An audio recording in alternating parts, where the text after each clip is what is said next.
bridging the relationships between the the startups in our portfolio and all the business leaders throughout the organization. So that's not just Comcast, that's NBC, Universal Parks, Destinations and Experiences, Sky over in the UK, Spectacor. So very various use cases that we get to go discuss with our business leaders and then decide how we can find really valuable solutions through our portfolio to test and innovate with. So Lift Labs, which we'll get into in a little bit, does that really well, and we do that with companies like Synapse. So our team is really responsible for not only the testing, but capturing all of that value and then delivering it back into the business. So excited to discuss that in a little more detail. All right, well, first off, thank you, Katie and Tito. Hi, everybody. My name is Josh Goldberg. I'm EVP of Strategy at Synapse, and I'm responsible for client management, channel partnerships, and for the last year, I've been joined at the hip with Comcast and with Katie especially. It's really been great. Synapse, just for a little context, Synapse is an AI marketing platform, and it's designed to improve sales and revenue. And it's powered by emotional intelligence. We've built the world's first large emotion model, which to date has interacted with 300 million consumers. It's also logged 6 billion data points. And what it allows a brand to do is to say, I have a consumer in front of me, I don't know much about them, help me to predict the right content, the right offer, the right message, copy and image that has the highest likelihood of converting them. So we do this dynamically at scale. We do it for the world's largest brands like Comcast, Vanguard, MetLife, Sam's Club, LG. And the results that we typically get are anywhere between 40 to 400%. We have some other products that hang off of our model for CTV platforms. But for this one that we're talking about, that's really been the core of our work with Lift Labs. We started working with Katie and Tito and the rest of the Lift Labs team May of 2024, and I have to say it's been an incredible experience, which we'll talk about in some detail. Our first pilot actually started at the beginning of the year, and it's with Peacock's streaming service. The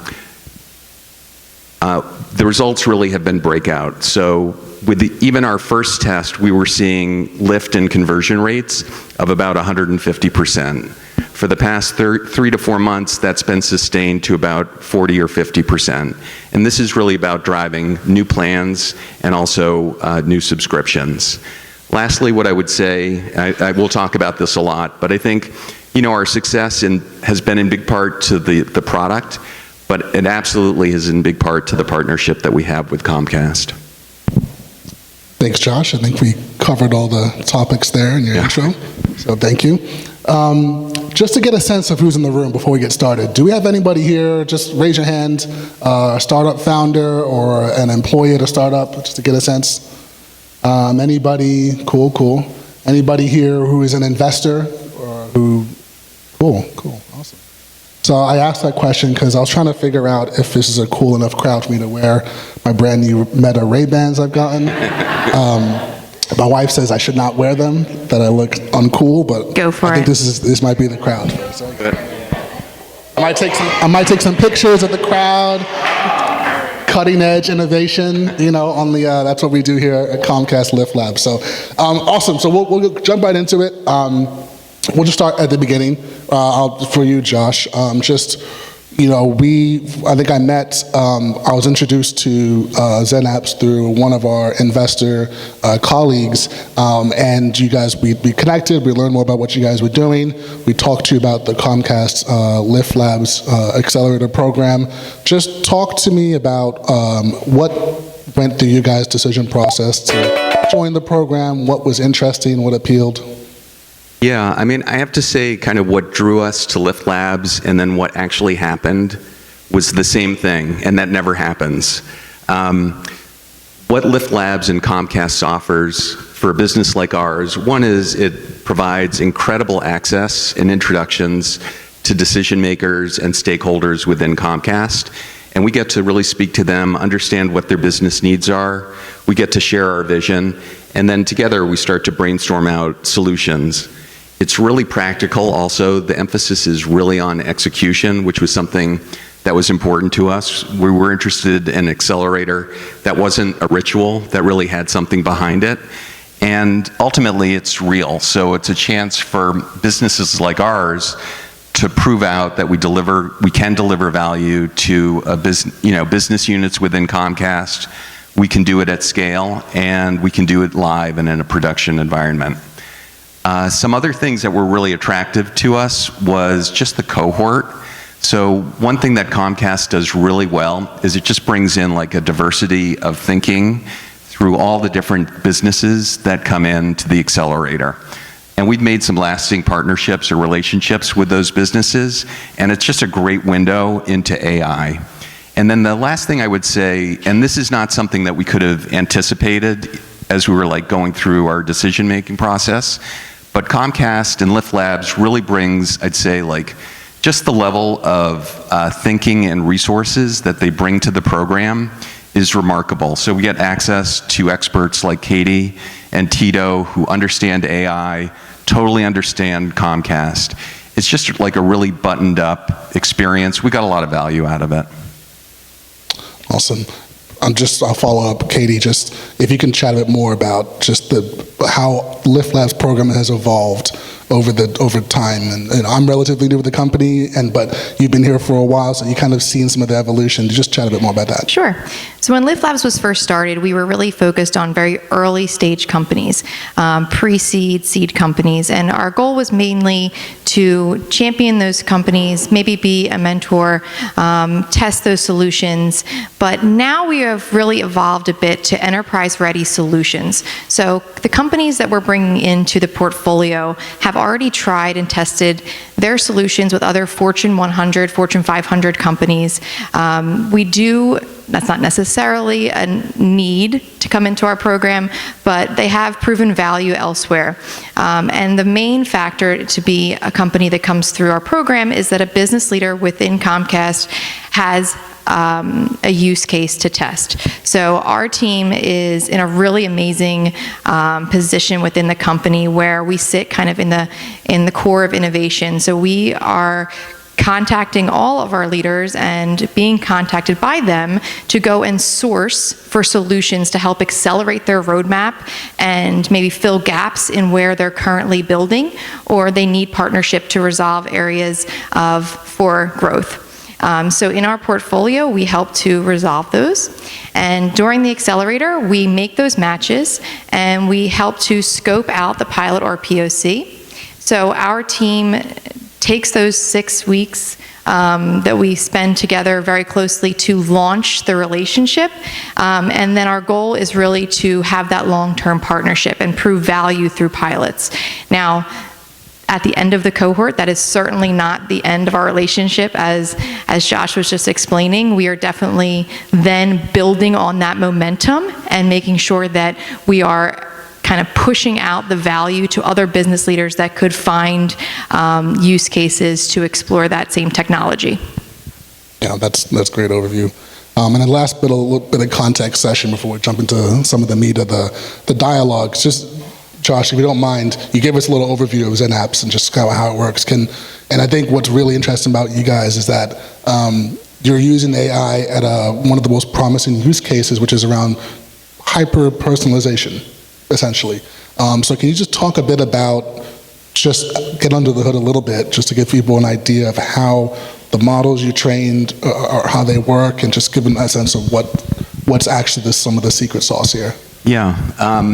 So I think maybe what I'll first say is, when we gather data and we're training the models, consumer privacy and consent are really top of mind for us. Not just because we work with Comcast, but many of our clients are in financial services, banking, insurance, so they're in highly regulated industries. So whenever we're thinking about whatever experience or what we're doing with the model, privacy is always at the forefront. The way that actually manifests itself in our solution, first off, it's 2 lines of JavaScript. It sits in the tag manager, or it could be integrated into the web code, but it sits on the client side. It's on the end consumer's browser. Secondly, we also integrate with Comcast or any of our clients' privacy preference management, so like a OneTrust. So what that means is consumers can opt out, and we totally respect that decision. And lastly, what's really special about the model is there's no PII. So no names, no addresses, nothing that could identify a person. So then the question becomes, so how do you know about people, and especially in the area of emotional intelligence? And so for that, what we do is we really look at things like beliefs, sentiments and emotions, activities and behavior. Activities are things like, what do you like to do? Work, travel, sit on a panel, cooking. Attitudes and sentiment is more about your attitudes. Do you love to cook? Do you hate it? Is it an obligation? And then what we're really interested in, because this is how people make decisions, beliefs. We look at 85 different beliefs across 16 different categories. Nothing controversial, no religion, no politics. Instead, we're really interested in things like, money. Is it a savings tool or a spending tool? Do you like being with people, or do you prefer your sort of like time on your own? So all of those things are things that we get through, we'll just say like expressed, observed, and implied data, and together they give us the insights to help us develop these better experiences, really understand what's important to a consumer. But again, I think like the lens that we're always using is around privacy. Awesome.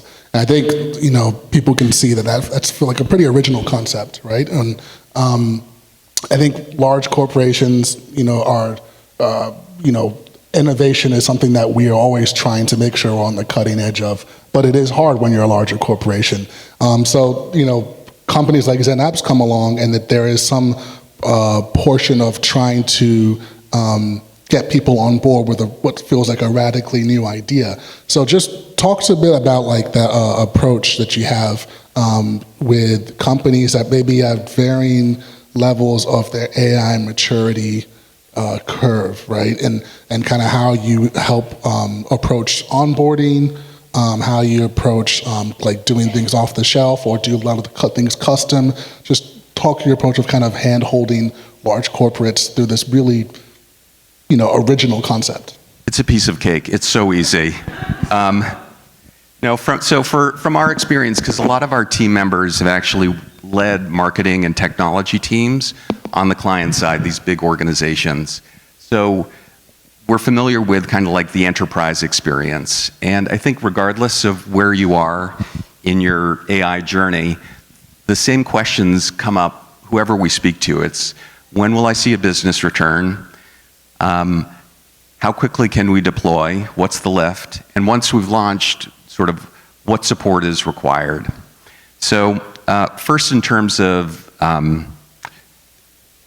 sort of like return, I would say our focus there is really, as soon as you start working with us, you get access to the model, which means you get access to the psychographics, the predictions. So personalization and business results can happen immediately. It doesn't take 6 to 12 months to train on your data. And actually, in our experience with Peacock, within the first week, although it's anecdotal, we were already seeing a business return. I can also say that based on the results from the pilot has paid for itself. So that's really important. Second, in terms of deployment, our solution is low code, no code. So as I mentioned, it's like 2 lines of JavaScript. The most important thing is it can be deployed in less than 4 hours, and that was the case with Peacock. I'm not saying it got through procurement and legal in 4 hours, but actually, dropping the tags in, that we did meet that. And then finally, and this is going to be different, I think, for all types of businesses, we actually have a customer success team. So when we think about launching the solution, we also have a team that can help with scoping the deployment, the plan testing, the optimization, reporting, operations. And our goal really with Peacock is, our interest is to be able to make sure that it's successful, and then over time for the Peacock team to really be able to take more ownership of it and we'll still be able to support them as they're going through their journey. Yeah, I want to drill down, Katie, on that bit on the scoping and setting, like making sure that table setting is happening properly. And you've seen dozens, many startups, right, come through the door, get in front of a business unit leader at Comcast, and then having to varying levels of success, have that table setting, scoping, setting OKRs, KPIs, goals. Like, how important is that process, and what have you seen done or have you seen it done really well with startups coming into that situation? Absolutely. And to also build off of what Josh mentioned earlier on, navigating an enterprise is, incredibly difficult, especially when 200 people could have pretty much the same exact title but do completely different things. It's hard to understand who is that right individual that I'm supposed to be meeting with, who's the right person, who's the decision maker, who has control over the budget, who's actually the person that's going to be on the working team driving that pilot forward. And that's where our team is incredibly valuable, because we have all of those relationships, and I've probably been in 10 plus meetings with that person on different demos or different conversations. So I understand kind of how they like to be pitched or what they want to get to. Do they want to understand the business cases first, or they want to get right to that demo? Do they want to hear about all the accolades, or do they want to kind of speed forward and get to the cost? So navigating that conversation in real time during that first hour that you have with the business leader is incredibly important. And whom I've seen do it well is someone who can be agile. So you're not going to have the same exact meeting twice. Each business leader or each business team is going to digest information or want to have a separate, different conversation, right? Because they're going to have a slightly different use case. So being able to read the room and understand, do they want to hear about the 3 news articles that we were, mentioned in over the past year, or do they want to see the demo live so that they can understand how this is applicable specifically to them? Do I need to ask 3 questions to really understand how to tailor this demo so that I can capture their interest most? And then also having a very clear understanding of how do you launch your test? What does the roadmap look like? So if you have a pilot or a POC plan that you want to do, what are the KPIs? And those are just as much on you as it is on the business to help decide what those are, but what are the success metrics and how are they measurable? And not only how are they measurable, but how are you tracking them? How frequently are you communicating them to the business, and who is your audience? So you want to know, okay, am I just showing this to the working team on a weekly basis, which Synapse does so well? How am I showing this to them? How am I communicating it to them in the same format so that I quick hits, so I can reference that same email every time and know exactly where I'm looking to get that information? Or am I doing this for SLT? Does it need to be a more polished PowerPoint presentation? Is it an executive readout? So you really have to understand who is your audience, what is it that they want to see, and you have to be able to be agile in terms of who you're working with. And a team like us kind of helps you to navigate that in a large enterprise setting, which is incredibly difficult to understand who those business leaders are. I think that's very comprehensive, and I think those are some, I hope people were taking notes on that bit, that all that stuff is critical. As again, Katie has been through many of these meetings, and people who can nail these components are really important. I'd love to drill down onto that bit around the discovery kind of part. How much do you see is important around the listening initially? Kind of, we see a lot of times founders go right into the demo, right? What is the importance of that initial discovery, of asking questions and taking it more from a less of a vendor approach and more to like helping companies, or helping Comcast specifically, solve problems? Yeah, I think it also depends on how much the people you're meeting with knows about your product already. So a lot of times we get inbound from our peers around our company. Hey, I met with a company that I think is great. Can you do a competitive analysis and see if they're, the best in the market? So our team will do an evaluation, and then when we meet with that business leader and the company, they already have a pretty good understanding of what you do. So that's the perfect opportunity to ask very tailored questions so that you can understand what exactly they want to discuss and how you can best solve for their use case. If they're going in cold and they don't know anything about you, you may ask 1 or 2 leading questions so that you can show them your solution, But they may not want to spend their entire 30 minutes just answering questions. They might want to just get to the point and see your demo. So I think it kind of depends on who is in the seats with you and how much they know about your company so far. That's great. I want to go back to something you mentioned. You mentioned all the ways that ZenApps tries to make things kind of enterprise ready, right? But how do you balance that being agile with the corporate needs, with making sure you're still offering a product that you guys are happy with and able to offer? Yeah, so I mean, I would say like our solution doesn't really change, and just who we are doesn't change depending on the clients that we work with. But I think like this question about agility is really important, and it's really about, I feel like it's really about how do you remove the barriers, because something's going to happen through the course of the pilot or a partnership. From our standpoint, we did kind of win the lottery as far as pilots go, because the Peacock team, they raised their hand, they were interested in working with us.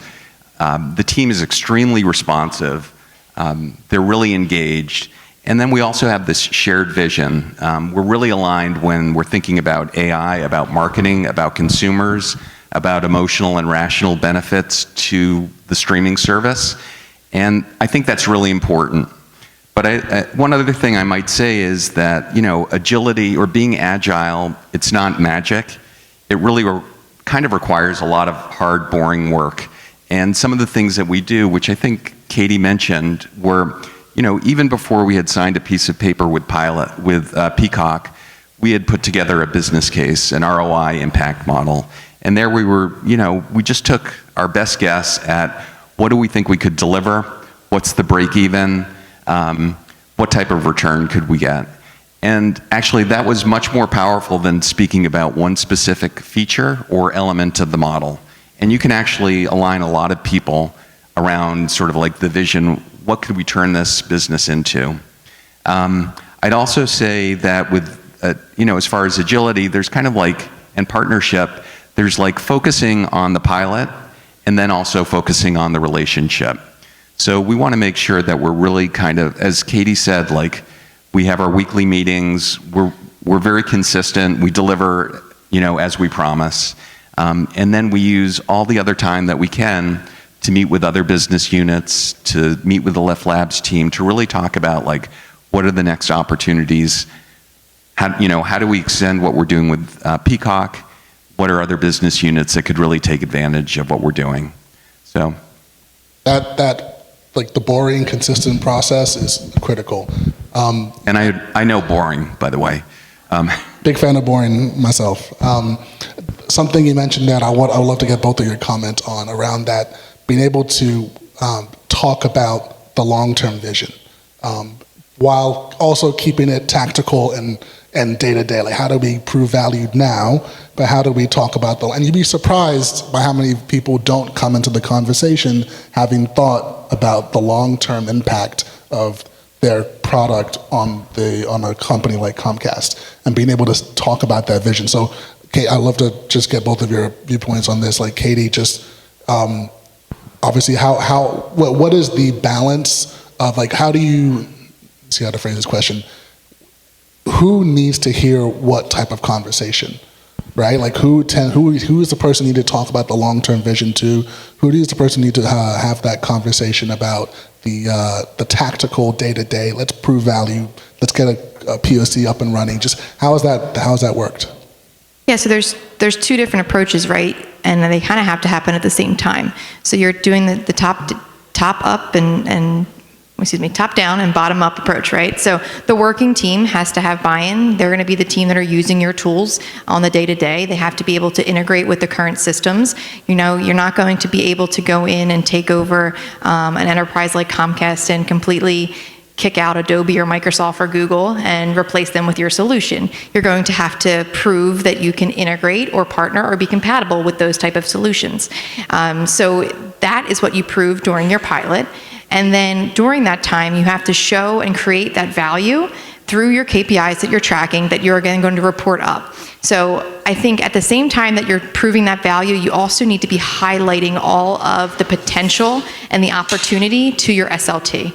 And then when you get SLT buy-in and excited and seeing the opportunity and the value that you can create, then they start to, okay, let me see what my team's doing. Let me see how much budget I can release over here. Let me see who else I can get in from other business units or other leaders that I can tap on to see, hey, they could also use this tool.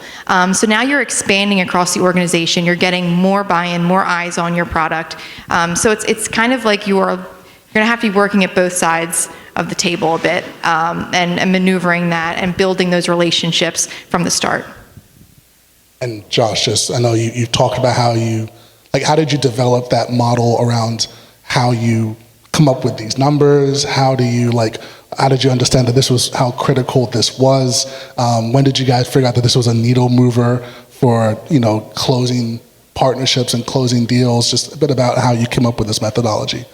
I would just say from my own perspective, and I can't speak for other team members, I've been in services for ages, and typically, in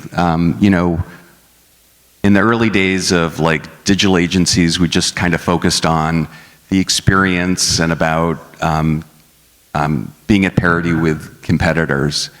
And really, it's business results and outcomes that engage people. So I want to touch on a few more things. I know we have some Q&A from the audience that I want to get to. Well, jump through this quickly. I know there's with AI in particular, there's all types of regulatory concerns, there's data access, data security types of concerns. Just would love to hear how ZenApps, you touched a bit about on a couple things that you guys do, but just all the different ways you're able to navigate the regulatory environment and the different concerns enterprises have around things pertinent to AI specifically. yeah, so the short answer is that we just comply, and we listen to compliance and legal. But also, I do think it's kind of in our DNA as well. So, our team, we're not an enormous team, but we have a team has dedicated resources to documenting and enforcing policies. When we bring on new hires, everyone is trained. We use third-party compliance programs. We have SOC 2, we passed our SOC 2 audit. I think more than anything, it's just, we've been through this with our healthcare, our financial services, our insurance clients. So we know that there are issues that will come up. They're different across every industry. We can just anticipate them. Just Katie, best practices that you've come across. Unfortunately, 50% of my job is working with legal, privacy, and security and getting through the contract and the approval process. So putting guardrails in place and making sure that we are trying to use dummy data when possible, doing on-prem solutions. So anytime you're scoping something, keeping that in mind. But then also doing really strategic information sessions and technical deep dives with your privacy and with your legal teams, so to make them really fully understand your solution and answer all of their questions so that we can navigate that contract process as quickly as possible. So it's not just the business leaders and the technology leaders that understand the product. The full company as a whole really needs to understand what you're doing and what your mission is in order for you to get through that door. And we'll wrap it up with a couple quick fire questions and just things that we didn't get a chance to cover today. So just biggest learning, Josh, through this whole process with LiftLab specifically, but also your journey with ZenApps. Or one or the other. That's a big question, Tito. Big questions. But we do the big questions here. I'll start with one, which I really do feel like, again, we're very fortunate because of how we're aligned with Comcast. I would say, small businesses and startups can really deliver a lot of value and leverage to big companies. I just think about the pilot that we're doing with Peacock. We don't have a team as big as Peacock. We have a small senior team. We've got a solution, and it's getting remarkable results. And I think also I would say, small teams can have a lot of leverage and do a lot of great things, but they cannot do it by themselves. they really need to have a big company that believes the same thing too. And I think a lot of it is about both the enterprise and the startup have to know like what's their value, their capacity, their capabilities, and then when they really complement one another, I think great things happen. I think it's in the name of the panel. So it's corporate partnerships and not corporate sales. So when you go into a meeting, you're building a relationship, you're building a partnership, you're creating mutual value for one another. You're not trying to tell them what they're doing wrong and that you can solve all of their problems by just buying your product. So it's definitely a partnership opportunity, and that's what we are continuously focused on. Some misconceptions that people tend to, I know you touched on one, Katie, but yeah, any more? I think that corporations sometimes underestimate the speed, the flexibility, and the customization that a startup can provide. A lot of times when we are doing a pilot and the amount of personalization and development work that a startup provides for that particular business unit really surprises our leaders because they are able to get that undivided attention for that length of time in the pilot that they may not be getting from other large corporations. I'm going to flip that around because I'm actually going to say I think also corporations don't realize how much they can accomplish in a short period of time. So that's a critical one. I think all corporations need to learn that lesson. We need to know how to move quicker. Last one or two here, just general advice you have for startups kind of looking to break into this corporate partnership space and land their first large corporate partnership? Just what you've learned. Yeah, I mean, again, I think a lot of it is make sure that you're looking for an enterprise where you have sort of aligned values. They want to work with a startup. I also think just in terms of being successful, this is probably not going to be a surprise, but it really is, you have to over-deliver. And I think about like, after Steve Martin did his first comedy bit on The Tonight Show, Johnny Carson pulled him aside. He said, "You'll use everything you've ever learned to be successful." And I feel like that's the case with our work with Comcast, our clients. You end up using everything that you know in order to make it a successful partnership. Yeah, I would 100% agree. And I would say the most successful founders and companies that we work with are the most agile and are the most willing to kind of adapt between different use cases or between different leaders. So being able to read the room and understand, how can I make sure that I'm delivering specifically for that problem or find a solution specifically for that leader, those are the founders and companies that seem to succeed the fastest. And just one big takeaway you want to make sure people come away with. You guys have dropped a bunch of knowledge, but just one big final takeaway, sum it all up. Lift Labs rules. That's it. I second that. As a founder, you have to have that perfect mix of like persistence and patience with an enterprise because we want to move fast, but it's just there is way more red tape and there's way more processes that we inevitably have to go through. But you have to be persistent at the same time because if you're not knocking on the doors, they're not going to inevitably be always reaching out to you. So you have to be consistent and persistent. However, be patient with us. Awesome. And we have a couple questions here from the audience. I'm receiving them via text. So I've been told there's a system for questions going in and then coming to me somehow. I don't think all of you have my number, but so I'll just read off a couple and we'll try to figure out who's then directed to. So first one here is, what does a Lift Labs need from the Philly tech leaders and startup community? What's a key ask? How can we better support each other?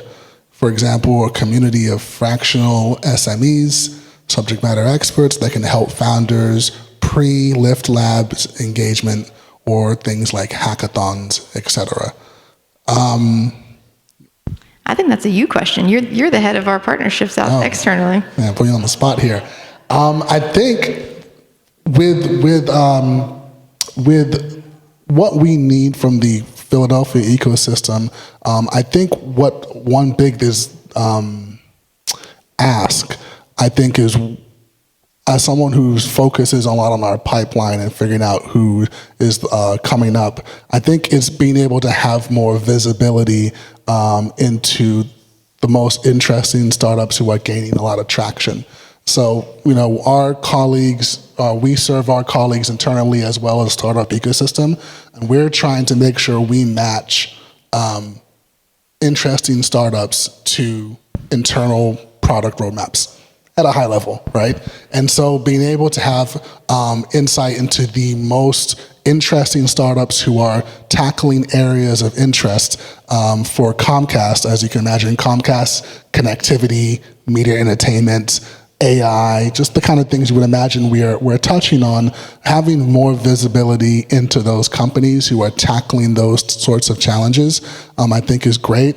We partner with a number of ecosystem builders here, Pact, TIE, a couple different organizations here in Philly, and we've met, for example, we met ZenApps through investor we met at Pact. So being able to be part of these organizations that are championing Philly startups puts you guys on our radar. And I think we want to be able to be part of the ecosystem here at Comcast in the sense that Comcast as a Philly-based company, I think is a great partner for Philly-based startups. So having that more visibility is going to be great for that. So thank you for that question. Next question here, how does Lift Labs work with investors? Can our portfolio companies go through Lift Labs? I guess that's another one for me. Yes. And I can answer that. We do. Yes, you mostly can answer this one, but we sit right next to Comcast Ventures and roll up under Comcast Ventures. So they have an eye on our portfolio and they have their own thesis and companies that they're looking at and evaluating, but they definitely are. We also partner with them very closely. So everyone that we're sourcing and that we're evaluating, they're equally sourcing and evaluating. So I would say that that's part of the answer. Yeah. If you have any others. That's 100% Comcast Ventures. We sit alongside them, so we work very closely with them. So that visibility into the companies they're looking at is a big help for us. We do work closely with investors in general. We focus on trying to build relationships with aligned investors who are investing in the kind of companies we're interested in, the stage of company we're in, or like maturity level of company we're interested in. And by maturity, we just mean we call it enterprise ready, right? So we work with pre-seed companies that are enterprise ready, unicorns who are enterprise ready. So any investor that's aligned, we've had companies come through, even our most recent cohort that's ongoing right now, that came through an investor. So we would encourage startups founders here who have investors, let's say locally or otherwise, get in contact with us, especially if they're aligned with what areas we're focused on. That's a great source of vetted companies that make a lot of sense for us. So another question here is, why do pilots fail? There's plenty that's probably both of you guys can chat on that. Not that you have any failures to talk about. I don't have an experience with that. So there's plenty of reasons that a pilot can fail, but I would think, one, they don't have clear KPIs decided from the start. If you're not defining what success looks like, you don't have anything to measure up against at the end of your pilot. I think that's one. Two, communication. There's been times when we launch a pilot, and the fact that we take so long to get through a legal process, and once we finally do, I lose track of the communication with the founder or with the working team. You should be checking in quite frequently and making sure that you're onboarding the right individuals, you're having the proper training, you're trying to do as much as you can to get engagement in your tool and to be able to track those metrics. And then, I think that being able to clearly present what you've been able to accomplish is also a factor as well. If you can't articulate, all the value that you bring to the business, I think that's a missed opportunity. Yeah, that's a big one. And last question here is another one for you, Katie. Just in your experience, having seen the number of startups come to the door and those that succeed and those that maybe have a little bit harder time getting traction, what common enterprise problem would you solve for if you were to create a startup and you knew it would have 100% success rate? Ooh. Yeah, Katie's going to keep that one to herself, yeah. I mean, just because this takes up majority of my time, I would love to snap my fingers and have contracts ready and approved in seconds.